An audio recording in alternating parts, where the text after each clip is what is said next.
IIM UPSC tuitions only in Tirumala IAS institute Chaitanyapuri. Call చేసి ఇప్పుడే join అవ్వండి. ఫస్టర్ పగడాల ప్రవీణ్ కేసులో మరో ట్విస్ట్ చోటు చేసుకుంది. ఒక్కొక్కడిగా పగడాల ప్రవీణ్ సీసీ ఫుటేజ్లు బయటపడుతూ ఉండగా వాటిపై కూడా పలువురు పగడాల ప్రవీణ్ అభిమానులు అనుమానం వ్యక్తం చేస్తున్నారు. ఆయనలా ఓ వ్యక్తిని క్రియేట్ చేసి వైన్ షాప్లకు పంపించి వైరల్ చేస్తున్నారంటూ అభిప్రాయపడుతున్నారు. విజయవాడలో కూడా పగడాల ప్రవీణ్లా సీన్ క్రియేట్ చేశారంటూ వారు వాదించడం ఇప్పుడు హాట్ టాపిక్ అవుతోంది. విజయవాడలో ప్రవీణ్తో మాట్లాడిన ప్రత్యక్ష సాక్షికి కూడా ఇప్పుడు తలనొప్పులొచ్చాయి.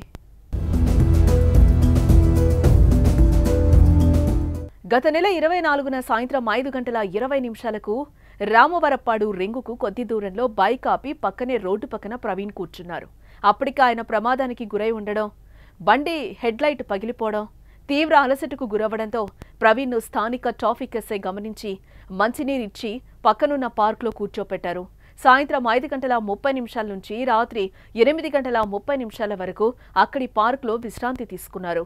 అనంతరం ఎస్ఐ టీ తెప్పించి ఇచ్చారు. టీ షాపులో ఉండే యువకుడు ప్రవీణ్ హెడ్లైట్ పగిలిపోవడంతో దాన్ని కట్టేందుకు ప్రయత్నించాడు. కానీ అది సాధ్యం కాలేదు.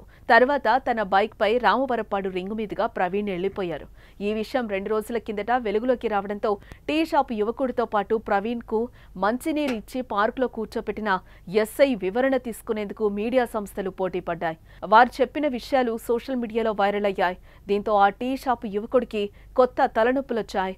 దుకాణం వద్దకు కొందరు పగడాల ప్రవీణ్ అభిమానులు క్రైస్తవులొచ్చి ఏం జరిగింది, ఎందుకలా చెప్తున్నావు, అసలు ఆయన ప్రవీణేనా, నువ్వు ఎలా చెప్తావంటూ వాదిస్తున్నారు. ఈ మేరకు దానికి సంబంధించిన వీడియోలు వైరల్ అవుతున్నాయి.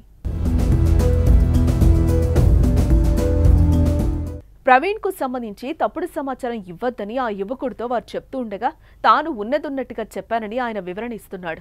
తాను అక్కడికి వచ్చిన వ్యక్తి కోసం మాత్రమే చెప్పానని, తనకు ఆయన పగడాల ప్రవీణ్ అని ముందు తెలియదని వార్తల్లో చూశాక అర్థమైందని చెప్తున్నాడు. అయితే ప్రత్యక్ష సాక్షిగా తాను చెప్పిన విషయాలను వెల్లడించడంతో తనకు కొత్త ఇబ్బందులు ఎదురవుతున్నాయని ఆ యువకుడు వాపోతున్నాడు.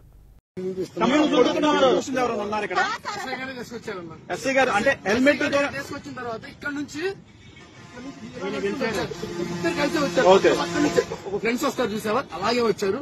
ఏ బాబు టీ అన్నారు. అప్పుడు డబ్బులు కస్టమర్ అయితే నేను డబ్బులు అడుగుతాను. ఎస్ఐ గారు వచ్చారు కానీ నేను డబ్బులు అడగలేదు, నీళ్ళకి కూడా డబ్బులు అడగలేదు. తర్వాత ఇక్కడికి వచ్చిన తర్వాత పిలిచాడు. మళ్ళీ పిలిచి నేను దారం ఉంది అంటే దారం తీసుకువచ్చా. బుల్లెట్ బండికి ఊడింది, నేను దిగిచ్చాను, దారం కట్టాను. బుల్లెట్ బండికి ఉంటుంది అలాంటి దారం కట్టి నువ్వు ఆయన పోయిసావు. నా హెల్మెట్ తీయడం చూసావా? హెల్మెట్ అసలు తీయలేదు, మాత్రమే తీశాడు. మాస్క్ ఉన్నప్పుడు ఫోటో చూపించాడు. ఇలా కూర్చున్నాడు, ఇలాగే కూర్చుని బుల్లెట్ బండి ఎక్కడ ఉంది, ఫోటో చూపించు ఒకసారి. మాస్క్ తీసినప్పుడు ఆ ఫోటో గుర్తుపడతావా నువ్వు? అంతమంది కస్టమర్లు వస్తా ఉంటారు. సరే సరే, ఓకే ఓకే ఓకే ఓకే. వాస్తవం అయితే ఈ పరిదాపులో మొత్తం కూడా ఈ 3 గంటలు అని చెప్తున్న టైంలో ఎక్కడా కూడా హెల్మెట్ మాస్క్ తీసినట్టు ఇంతవరకు ఆధారం దొరకలేదు. ఎక్కడికి వెళ్ళినా సరే హెల్మెట్ మాస్క్ అన్న పక్కా ప్రీ ప్లాన్ అన్న. హెల్మెట్ మాస్క్ బాగా కవర్ చేశారు. హెల్మెట్ ఓపెన్ చేసి పెట్టుకున్నదేమో జావా, ఇక్కడేమో వేరేది పెట్టుకున్నారు. ఎగ్జాంపుల్ జాగ్రత్త పడ్డారు. ఆయనకి వెళ్ళాలనుకుంటే ఇక్కడ కేవాట్ లో ఉంది, కే వార్డ్ లోకి వెళ్ళిపోతాడు. ఆయనకున్నంత స్థితి 15 మంది ఉన్నారు. నేను 2010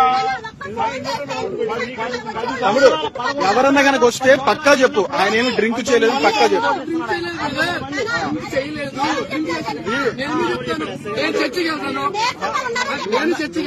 కాదు, దాన్ని ట్రోల్ చేస్తున్నారు, నిన్నే పెడుతున్నారు అందరూ. ఏమన్నానంటే నిన్ను యూజ్ చేసుకుంటున్నారు అందరూ. మేమేమడుగుతున్నామంటే ఆయన ముఖం ఏమన్నా చూసావా అని ఫోటో చూపిస్తున్నాం అంతే. 100 మంది షాప్ దగ్గరకు వస్తాను గుర్తు పెట్టుకుంటే చెప్పండి. అదన్నా హెల్మెట్ మాస్క్ పెట్టి వాడెవడో బాగా క్రియేట్ చేశాడు, మిస్లీడింగ్ చేయడం కోసం క్రియేట్ చేశారు. చేసేవాళ్ళు చేస్తూనే ఉంటారు. ఏం చేస్తారు? అదేలే, వచ్చిన కూడా ఆయన కాదు, ఆయన లాగా డ్రామా చేశాడు, స్క్రిప్ట్ వేశాడు. పోలీసు వాళ్ళకి ఇవ్వకుండా వాడంతటి వాడే క్రియేట్ చేశాడు. అది ఒరిజినల్ కాదు కూడా చూడకుండా. ఇదిగో ఇప్పుడు వీళ్ళు గాని ఎస్ఐ గారు గాని ఏం తప్పు చెప్పలా, నీరసంగానే ఉన్నారని చెప్పాడు. చెప్పిందంతా నిన్ను యూజ్ చేసుకొని బుల్లెట్ బండి హెడ్ కి పక్కన చిన్న స్క్రూ ఉంటది, కొంచెం ఓపెన్ చేశారు. అదే నమ్ముతున్నావు. బయట కానీ నువ్వు చెప్పిందంతా కరెక్టే, చూడండి. నువ్వు చెప్పిందంతా కరెక్టే. కాకపోతే ఏంటంటే ఇక్కడ ఏం జరుగుతుందంటే నిన్ను యూజ్ చేసుకొని ఒక తాగుబోతు డ్రైవింగ్ చేసినట్టు క్రియేట్ చేస్తాను. నిన్ను యూజ్ చేసుకుంటారు యూట్యూబ్ వాళ్ళు, యూట్యూబ్ కాదండి, తాగలేదు. అదేలే పాస్టర్ గారు కాదు, ఉండరు. ఆయన దుస్తులు ధరించుకుని వేరే వాళ్ళు వచ్చారు. ఆయనలాగా క్రియేట్ చేశారు, ఆయనలాగా క్రియేట్ చేశారు. అది పాస్టర్ గారు అయితే కాదు. ప్రస్తుతం కేసు విచారణ వేగవంతంగా జరుగుతోంది. పోలీసులు కీలక ఆధారాలు సేకరిస్తున్నారు. త్వరలోనే ప్రెస్ మీట్ పెట్టి అన్ని విషయాలను వెల్లడించే అవకాశం ఉంది.